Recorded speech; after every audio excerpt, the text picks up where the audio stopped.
Olá, bom dia, boa tarde, boa noite. Meu nome é Jane Pieskoski e hoje vamos assistir à aula de legislação em relação a negócios e gestão. O tema de hoje é MEI, microempreendedor individual. Mas então, o que seria o MEI? O MEI ele foi criado em 2009 devido à Lei Complementar 128 de 2008. E ela veio para trazer informalidade, aliás, para tirar a informalidade de profissionais autônomos e pequenos empreendedores, que ao se formalizarem como MEI, empreendedores acabaram recebendo um CNPJ semelhante àquele de sociedade, mas não se confunde. Trazendo a possibilidade de emitir notas fiscais e terem acessos a benefícios previdenciários e sociais.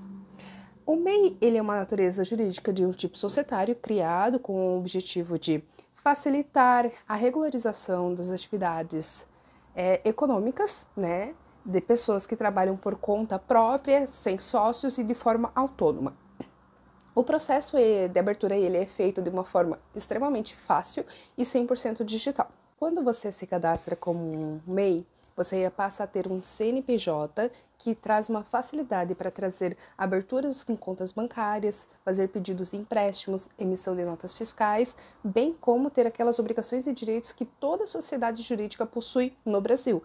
Ainda que você não seja uma sociedade complexa do mercado, apenas um microempreendedor individual, você passa a adquirir aqueles direitos que todos aqueles que possuem.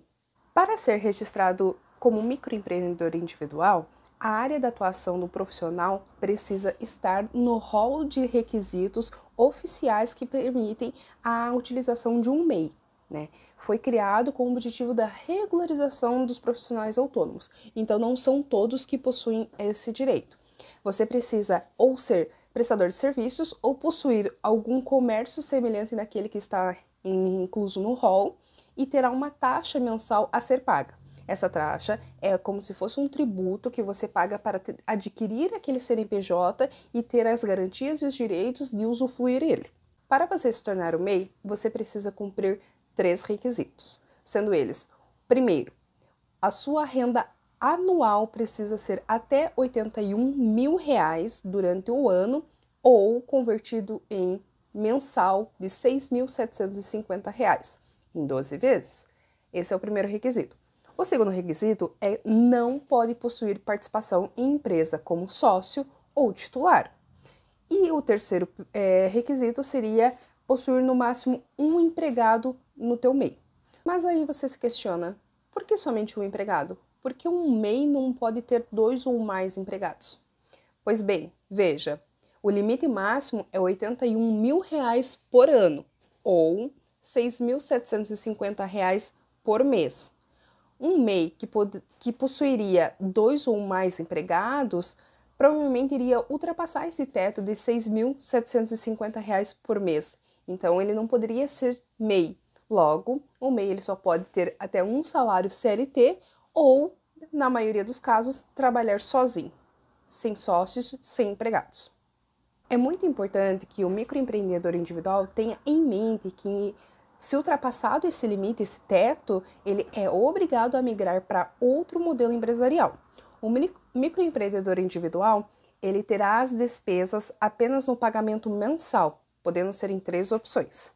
Comércio, que varia ali entre 61 e 60 reais por mês. Se ele tiver uma prestação de serviços, se ele for um prestador de serviços, ele terá o custo de 65 e 60 reais por mês, ou ele pode ter tanto um comércio quanto prestar serviços de forma a fundir, e ele terá um custo de R$ 66,60. O microempreendedor individual, ele possui, como qualquer outro tipo societário, direitos e benefícios previdenciais, como aposentadoria, auxílio-doença, auxílio-maternidade e entre outros. Não pode ser MEI qualquer profissional que exerça atividade econômica intelectual, como advogados, veterinários, jornalistas, engenheiros.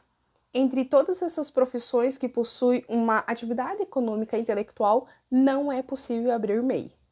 Além dessas condições, também não é permitido ser MEI empreendedor que não atender qualquer outra exigência das características da categoria.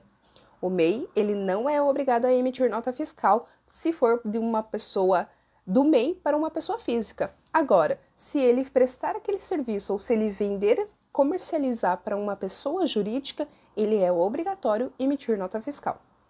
O MEI, ele poderá ser encerrado de qualquer forma. Da mesma forma que ele foi criado em forma digital, ele poderá ser encerrado de forma digital também.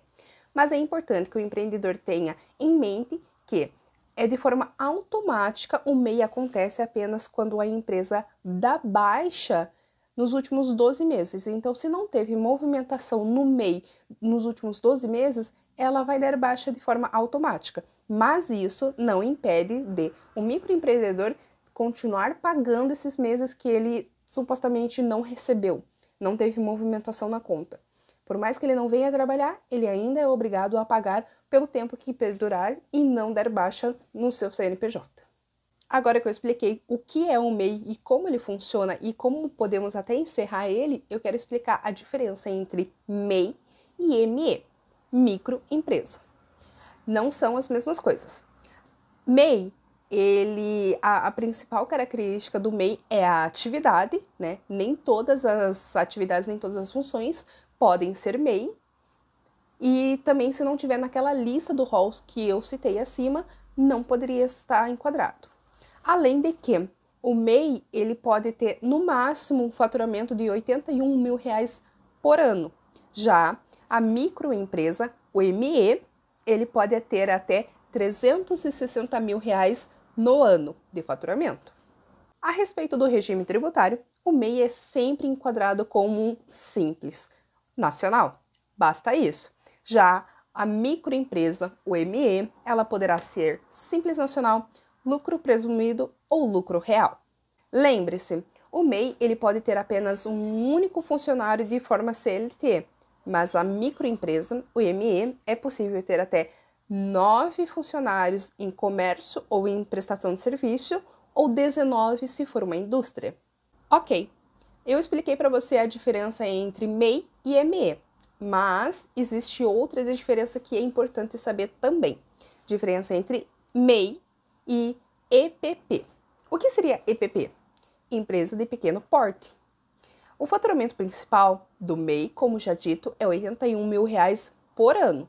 Já do EPP, a empresa de pequeno porte, ela pode ser de R$360 mil por ano até 4,8 milhões de reais. O número de funcionários do MEI, como já dito, é somente 1 por CLT, mas a empresa EPP é liberado possuir de 10 a 49 se for comércio ou prestação de serviços e de 20 a 99 se for uma indústria.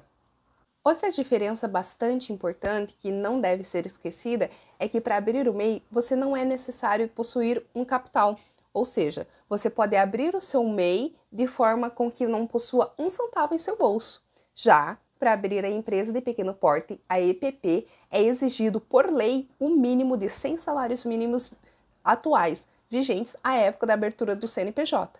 Então, consegue compreender a situação? A diferença é importante, não se esqueça.